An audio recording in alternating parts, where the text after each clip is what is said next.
Hello everyone, my name is Halder Richards from DaGameTrain and welcome to the Summer Shitbuster. It's a thing, you know, like Blockbuster, only we were busting some shit. So, I got this game here, Project Eden, and some of you might realize, wait a minute, you played this already. Is this another fucking redo? Yes. But can you blame me? The previous playthrough of this game was, well, horrible. So we gotta do it right this time. So let's do it right. Let's do it real. Let's do it live.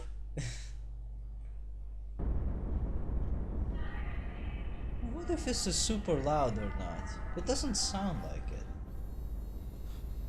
it. Oh, it's not. Awesome. So these cutscenes are made in-game. Cool. Come on, Andre. Control's waiting. Yeah, better be important getting us up this early.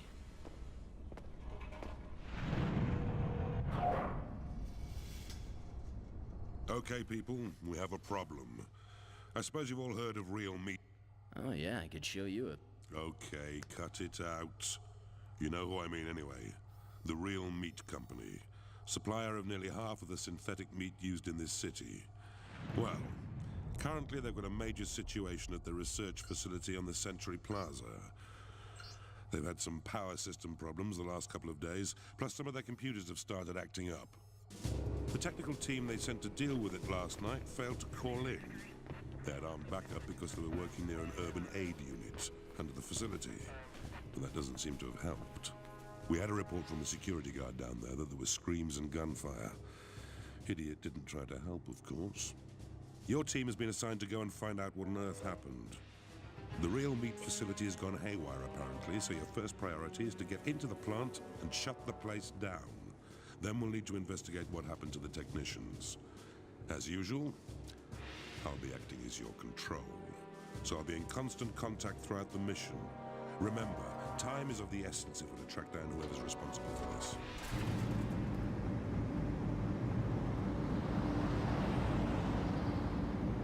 Why have we been assigned to this dumb mission? Sounds like a mission for a drone squad to me, not the Urban Protection Agency. I heard there's a riot in Section 12 and going on all night. We're being sent to flip the power switch at a factory.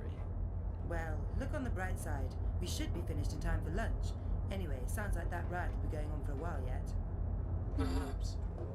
But the disturbance at the factory must be serious for them to be sending us in. Yeah, I suppose so. Control never tells us the whole story. Likes to keep a little bit back as a surprise. Still, sounds like a dumb mission though. We're members of the UPA, not boiler servicemen. Settle down, people. It sounds like we're here. Oy vey. Man, a car can even tell you when it's safe to exit. So who's driving it? Is it a self-driving car? Shit, Google really went out with their business, didn't they? Well, anyway, it doesn't matter because this is the game! Project Eden. And you have 4 playable characters right from the get-go, which are quite unique in their own right. And, well, you can only control one at a time, but you can tell them to follow you. Follow me. Just press enter. Let's do Okay, some team, all stuff. systems a go. I have audio-visual feedback from you all. Head straight across into the real meat facility and I'll give you a fix on the control room when you're inside. That's the real meat in there. Alright, don't get too cocky, Control. We gotta explain some shit. First of all, the flashy shit. What's that flashy eye? Well, that means you got some new information in your data log. Press the right mouse button, then press on the eye, and then see what's flashing. It's usually just the objective flashing all the fucking time. Like here it says, enter the real meat facility. No shit. I mean, what else are we doing here? It is kind of our mission. Something is going wrong in the place and we gotta figure it out. Plus find some missing technicians. No problem. Anyway, we're playing as 4 members of the UPA agency group thingamajigger. You know, we're just one of the many squads out there. But our squad is special because it's not only multicultural, but also very specialized. Let's start with the one that we have in our possession right now, Carter. He is the leader of the group, and as such he has, well, easily one of the more useless abilities, but it does find some use in this game. You can interrogate people with Carter, and only with Carter. I guess he's just that intimidating, I don't know. But also he has access to certain types of locks, which can only be unlocked by commanders of the squad. Then there's the Asian chick Minoko. You can switch characters by pressing the number keys, by the way. I think any okay, not number pad keys, just the regular numbers. Minoko is the technician, you know, the not a technician, but rather a hacker, computer technician, you know. She can hack into terminals and shit. She can become the infamous hacker 4chan and all that. She's pretty good when it comes to dealing with computers. Caucasian dude Andre is the real deal when it comes to technicians. He has a tool which allows him to fix shit. And then there's Amber. It's a person that was turned into Robocop, but this time around, this is no wimpy ass bitch who only has a pistol. This person has rocket launchers and shit. It's a weapons expert. So let's go back to Carter and begin. All we have to do is go inside, right? Well, this should be pretty easy, right? Not quite. Great Yeah. start. Okay, change of plan. We'll have to use the lift on the right to get down to the maintenance area below the factory. From there, you can get to the UPA lift that leads straight into the plant. While you're down there, we can check out the scene where the technicians went missing. Right at the start of the game, the developers throw you a curveball. They say you want to go straight, I want you to go somewhere else. That's fine. But what I do not like about this game right from the get-go is that every time something new happens in the game, you get a new flashing piece of information, you know, in your data log, so you gotta keep checking that shit every time, unless you can muster up enough willpower to ignore flashing symbols. Anyway, Control says we should go to the right from this area to find a service elevator. Well, here's an interesting tidbit, which probably isn't that big of a deal for most people, but for those who don't have a great fluency in English, could be a little confusing at first. If you try going from the right here, well, to the right, I mean, to the right from there, you'll find that there's no such thing as an elevator here. That's because they mean to the right, facing away from the entrance, which would be right here. This place looks something more explorable. Hey, look, the map. You are here. How does it know? Anyway, this is our elevator we gotta take. So far the mission is going pretty nicely though, isn't it? I mean, it's just as Amber said, it's gotta be a bit more serious if they're sending us in here, implying that our team is a bit more specialized in getting things done than just a bunch of drone squads. Anyway, the AI controls your characters pretty nicely when you tell them to follow you. Somewhat. They'll follow you in a beeline, you know. So, wherever you go, we'll go too. It's kind of useful if you want to lead them in a specific way, but this can also pose some problems. We may get into that later on. Since I've been doing that so far, I'll keep doing this. I'll stay silent every time there's important talking going on in the game, you know. When the control starts talking, or if there's a cutscene. If we're talking with NPCs, however, I'm probably not gonna keep my mouth shut. First job, find the security guard who witnessed the crime. See what info he can give you. I've downloaded his details to you, Carter.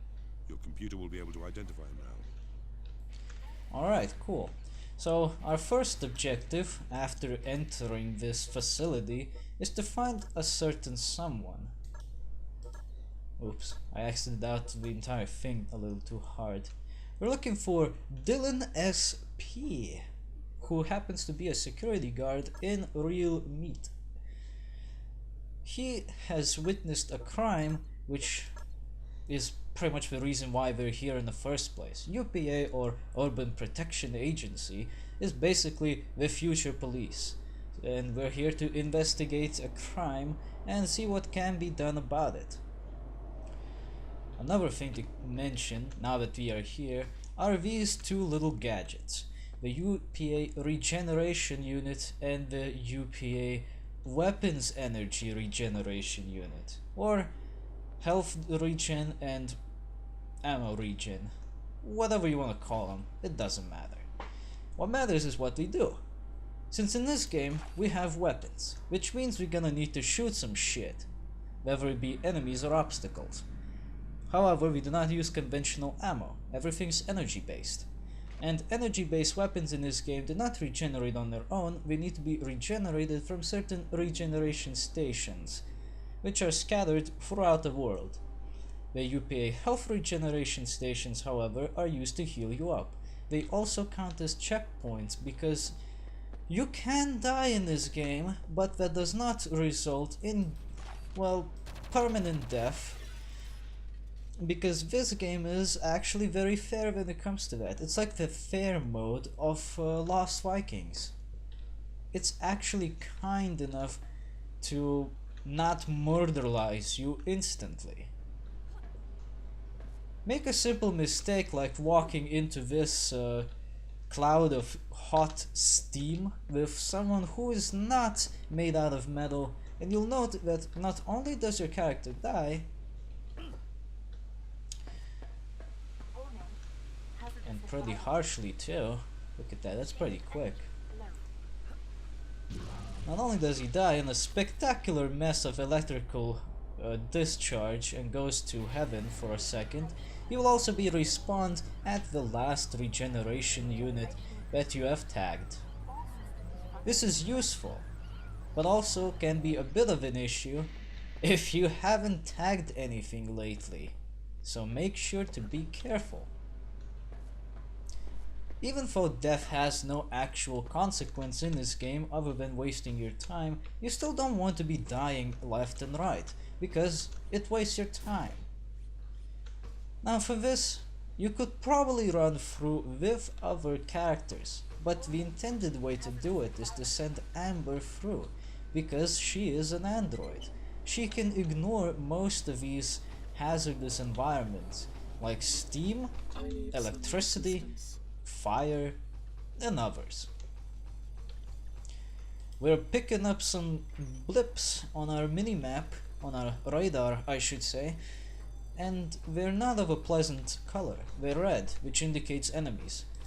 So it's best to be prepared for combat. To prepare for combat, it's very simple. Just press the left mouse button and you will arm your weapon. Hold the left mouse button some more to shoot. And it seems like we're being attacked by gangsters. What is this? Fucking GTA? GTA 2020. Well, we're not done yet, but some of these guys, as you saw, can throw bombs. Bombs hurt, so try not to get hit by those. Luckily for you, Amber is perfect when it comes to combat. Not only does she have better weapons, which deal better damage, but also she happens to have more health. So for all your combat related activities, Amber is the one that needs to go first. I see some dogs over there. Despite what you may think, these dogs are not here to be very friendly to you. You gotta shoot them. It's probably the better idea to do that anyway, because as we'll find out soon enough, the dogs are not here to be friendly, ever. And here is the target which we were looking for. But as you can see, if you try talking with him with anyone but Carter, the character in control will say that Carter is required. Let's have a chat. So, we hear you were near the scene when the incident took place. Yeah, Jesus, sounded like a war going on. It didn't try to help out then. You mad? That's what those armed goons accompanying them were getting paid for. Anyway, seems like they met some heavy opposition. You should check out the recordings on the security cameras. Might have caught some useful footage. The access terminal is in the hut next to the soup kitchen, but the door lock's bust. I've been trying to get someone down from maintenance to fix it for a week, but I guess they got bigger problems up at the factory right now. Yeah, I think so. Alright, Follow me. so as we found out, Dylan didn't really help out when the real deal has happened in the real meat, but it's not like he had much of a choice in the matter. But here's the thing, now Dylan is gonna be kinda helpful to us. He's going to open this door for us. Sometimes it's important to talk with certain people, because they'll help you out in the world to progress. This is a very linear adventure, all things considered. In fact, the best way to describe this game is to say it's 3D Lost Vikings, with an extra character to control. Now, despite what you may think, no, neither one of these characters can jump. Not that you ever need to jump in this game, actually, so that's fine. I do like the futuristic setting here, because it's not the usual doom and gloom setting. It's just, it's the future. It's kinda shite, but it's not the worst shite, you know? But speaking of the setting of this game, it is the future indeed, and, well, the biggest problem people have here is not disease or any of that bullshit, because the advances in medical research have been so great, pretty much all disease has been eradicated, and will be for the foreseeable future. Much like genetical diseases too. The biggest problem now is overpopulation and food shortage. That's why there's such a thing as synthetic meat. This is just one of many places where people gather around to collect their food offerings, which, well, they look alright, I guess, for this kind of a game. But you should not be surprised to see how many hobos we'll encounter in this game, because due to overpopulation, the cities of the world have begun building vertically rather than, well, regularly. So throughout this game we'll mostly be going down rather than somewhere in particular, which is kind of interesting to keep in mind. You'll note that we'll go through many interesting areas, but keep in mind that they're still in the same general area as we go through all of these areas. Anyway, to repair shit, just hover your mouse on the thing that needs repairing and press the left mouse button. Repairing is very simple. You just want to hold the mouse button until you get your cursor on the blue area. The blue area will fix the item by 1 point. Nice work, Andre. The green area will do no effect at all, and the red area will break the item by 1 point. Marked it on your scanners. It's pretty easy to work with this thing, and you should have no trouble. This is a standard UPA lock. Any member of your squad can operate this. This is useful to know. Why? Because there's another lock, right here. This is the commander lock. Only Carter can operate this lock. And this is the UPA service elevator. It's not big enough for people to use it, but it's big enough for various samples to be sent to the base or various items to be sent to the field. Like this here, the rover. The rover is a mobile vehicle toy majigger, which will allow us to traverse areas which are otherwise inaccessible by human beings, whether they are crouching or not. Simply press the right mouse button and select Rover from the right side of the screen, and there you go, Rover. It's a little tank. It does have a little laser, which does deal some amount of damage. It's not a particularly powerful laser, but for the operations which we are supposed to do, it's good enough. Multiplayer has a game mode where you can race other people in rovers. So it appears that there's a microchip of sorts controlling this door lock. Let's shoot it. Breaking down this piece of electronic allows us to enter this service room. This, well, security room I should say actually. This is the UPA terminal access. Only Minoko can access these, so get her out there and let her do some stuff. If you hear any drilling in the background, do not worry, my neighbors upstairs are just building some extensions to their bowling alley. Anyway, accessing various terminals throughout the world will give us access to various things, like cameras, mail, and doors. Let's have a look at the cameras. Selecting cameras will allow us to tap into the direct feed of a security camera and have a look inside whatever we're looking. It appears pretty clearly to us that at least one of the people involved in the crime have died, but they also took one of the gangsters out. There seems to be something next to him. Perhaps we could take it. At the refuse disposal unit we can see that, well, it's a refuse disposal unit. Compacted trash gets sent down a conveyor belt to be incinerated. The aid unit, well, it shows us a toilet. And there is a man sitting in the toilet with his clothes on, probably because he does not need to shit anymore. He might have seen the crime. What about this? Ah, it's a data log. The auto incident recording system has been triggered and has recorded something. The audio triggers, gunfire, shouting and screams must have done it. If you click here, you'll be able to see what the camera has seen at the time of the crime. Let's have a look.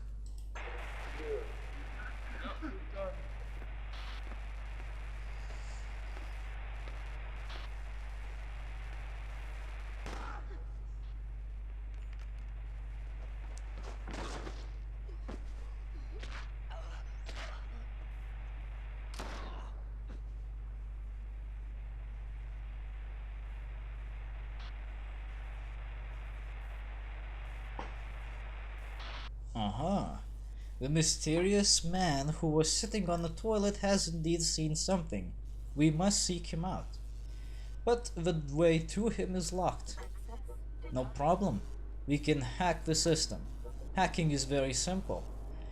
There are some amount of these rotating discs. It can range from as little as 2 to as many as 5, I believe, with various speeds. You want to click on the discs as soon as the little dot is within this groove. Just watch, just like that. Once you hit it right, the number will be locked in, and once all of the nodes have been activated, you gain access to that particular system you were hacking. This allows us to open up this door. This is important because we need to actually go through there to seek someone out. Plus there's no other way to go at the moment.